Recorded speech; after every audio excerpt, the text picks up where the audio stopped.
नमस्कार, मैं Bhimaram Chaudhary, assistant professor sociology, SPC government college Ajmer.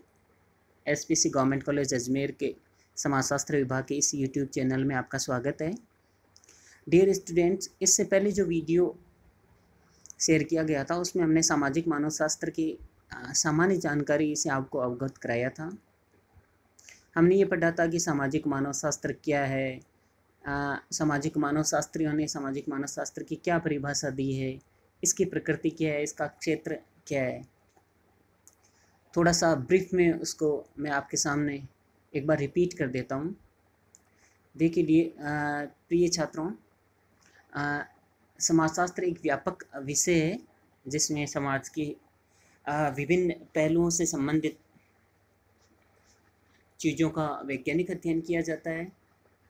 हम इसमें समाजशास्त्र के सिद्धांत है, अवधारणाएं हैं, समाजशास्त्र के जो संस्थापक विचारक हैं, सामाजिक समस्याएं हैं, सामाजिक शोध है, अनुसंधान पद्धतियां हैं, भारतीय समाज है।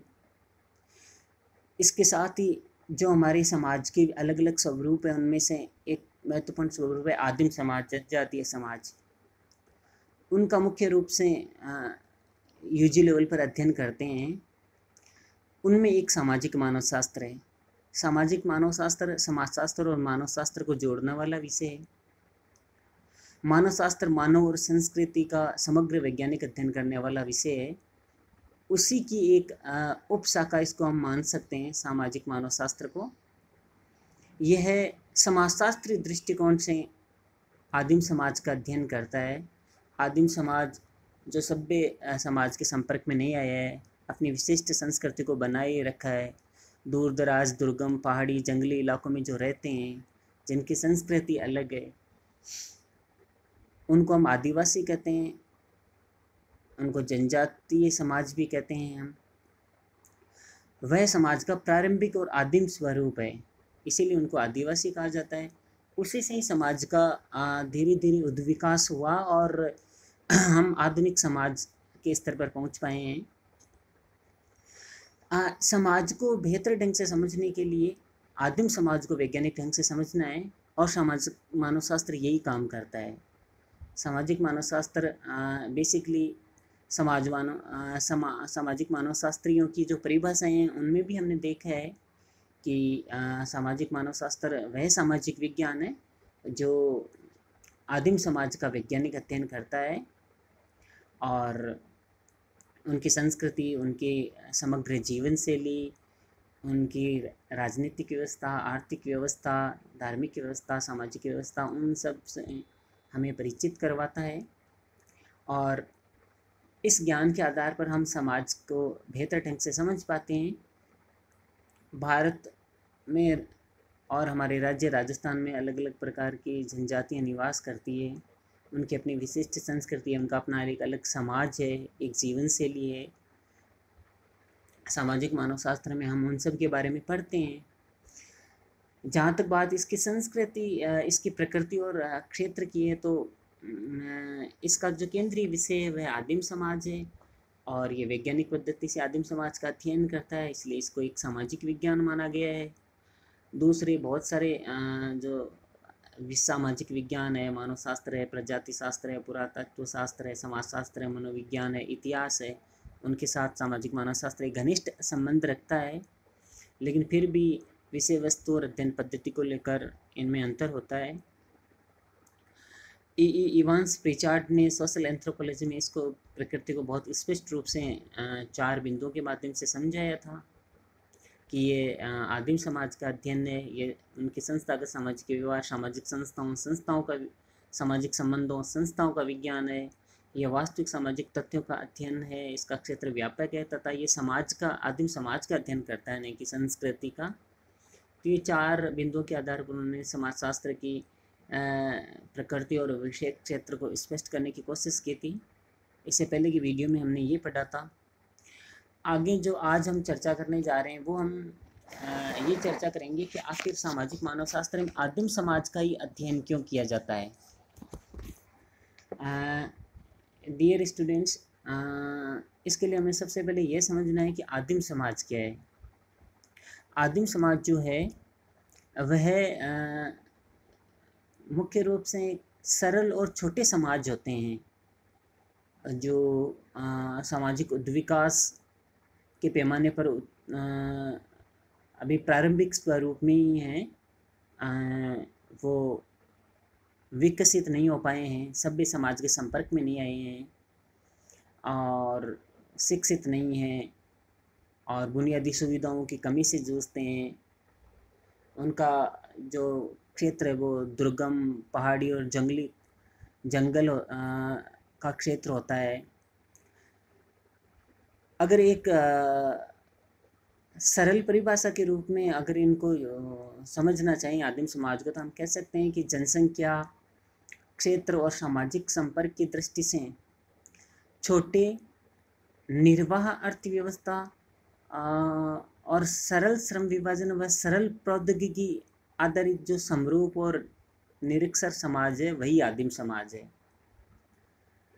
भारत और राजस्थान की जो जनजाति हैं वे आदिम समाज का प्रतिनिधित्व करती हैं और कई भारतीय और विदेशी मानवशास्त्रियों ने भारतीय जनजातियों का गहन वैज्ञानिक अध्ययन किया है। उसका मुख्य कारण यहाँ की विविधता रही है और उसने आदिम समाज के वैज्ञानिक बोध को समृद्ध किया है। ये भारत के लिए एक बड़ी उपलब्धि है। समाजशास्त्र विषय की दृष्टि से भी एक बड़ा योगदान माना जा सकता है। सामान्यतः आदिम समाजों के वैज्ञानिक अध्ययन को सामाजिक मानवशास्त्र की जो केंद्रीय विषय वस्तु मानने का जो सार है वह यह है कि मानव की जो स्वाभाविक जिज्ञासा है वह इसमें सबसे महत्वपूर्ण होती है कि आखिर आदिम समाज आखिर अपने स्वरूप में आज भी किस तरह बने हुए हैं और किस तरह उन्होंने अपनी विशिष्टता को, विशिष्ट संस्कृति और जीवन शैली को बनाए रखा है। ये जो स्वाभाविक जिज्ञासा हैं निश्चित रूप से समाज वैज्ञानिकों को, विशेष रूप से सामाजिक मानवशास्त्रियों को इनके अध्ययन हेतु प्रेरित करती है। फिर भी सामाजिक मानवशास्त्र की दृष्टि से कुछ सारगर्भित कारण हैं जो इस बात को स्पष्ट करते हैं कि सामाजिक मानवशास्त्र हम आदिम समाज को ही क्यों पढ़ते हैं, वही इसकी केंद्रीय विषय वस्तु क्यों है और उसके आधार पर सामाजिक मानवशास्त्र किस तरह अपनी विषय वस्तु को, अपनी वैज्ञानिकता को सुदृढ़ आधार प्रदान करता है और उसके आधार पर समाजशास्त्र में महत्वपूर्ण स्थान बना पाता है। जो पहला और सबसे प्रमुख कारण है वो है कि आदिम समाज है वह प्रथम समाज है, समाज का प्रारंभिक स्वरूप है। उसी से समाज का विकास होकर कृषक समाज और आधुनिक समाज तक हम पहुँचे हैं। अतः इनका जो अध्ययन है उसके आधार पर आधुनिक समाज को समझना, उसकी उद्विकास की वैज्ञानिक व्याख्या करना सरल और सुगम हो जाती है। सबसे महत्वपूर्ण कारण तो ये है। उसके बाद में जो दूसरा आधार है, दूसरा जो बिंदु है, जो कारण है, वही है कि आदिम समाजों की अपनी एक विशिष्टता है। वही है कि ये सभ्यता समाज का प्रारंभिक स्वरूप है और सरल से जटिल की ओर ज्ञान और समाज का उद्विकास होता है। एक सामान्य पद्धति शास्त्रीय नियम होता है कि हम सबसे पहले सरल चीज़ों को समझना चाहते हैं, उसके बाद ही हम उससे आगे आई हुई जटिल और विकसित चीज़ों को समझने का प्रयास करते हैं। यही वैज्ञानिक पद्धति का भी एक नियम है। तो यह भी एक कारण है। इनकी अंतर्निहित जो विशिष्टता है वह इनके अध्ययन के लिए प्रेरित करती है। और तीसरा जो महत्वपूर्ण कारण सामाजिक मानवशास्त्री मानते हैं वह है कि आदिम समाज में परिवर्तन का और उनका बिल्कुल वैज्ञानिक, निष्पक्ष और तटस्थ अध्ययन किया जा सकता है और यह हमें आदिम समाज और उसके बाद के चरणों में जो समाज के अलग अलग स्वरूप हैं उनका विकास हुआ है उसको बेहतर ढंग से समझने में मदद करता है।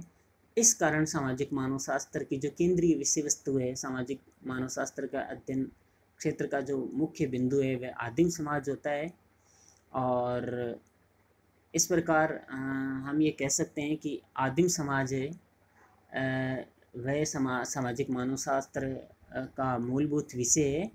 और आदिम समाज की जो समग्र जीवन शैली है, संस्कृति है, सामाजिक व्यवस्था है, जिसमें उनके परिवार, विवाह, नातेदारी, धर्म, राजनीति, अर्थव्यवस्था, उनकी संस्कृति, ये सब चीज़ें आ जाती हैं, उन सब का वैज्ञानिक अध्ययन किया जाता है।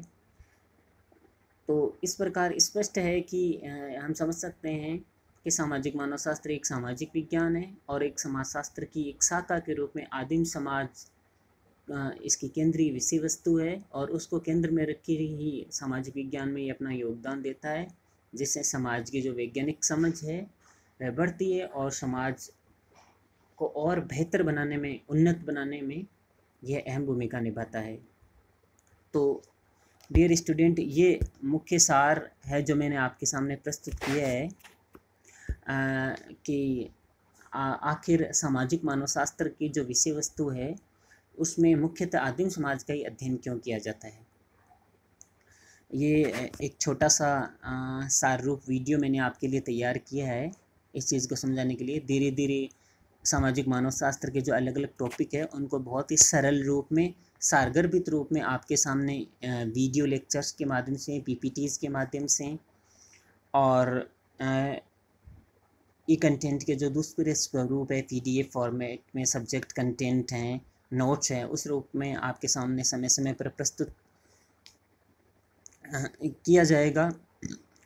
आपसे निवेदन है कि आप एसपीसी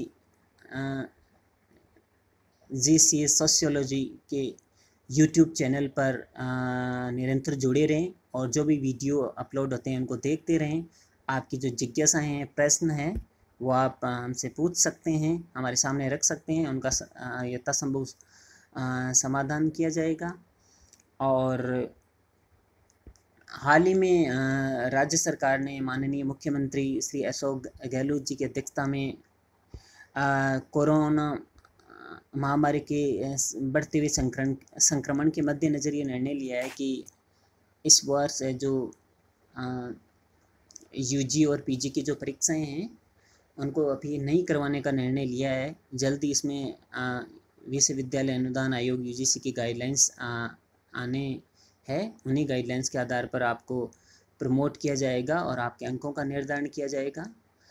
लेकिन आपको किसी भी स्थिति में अपने अध्ययन की नियमितता को नहीं टूटने देना है।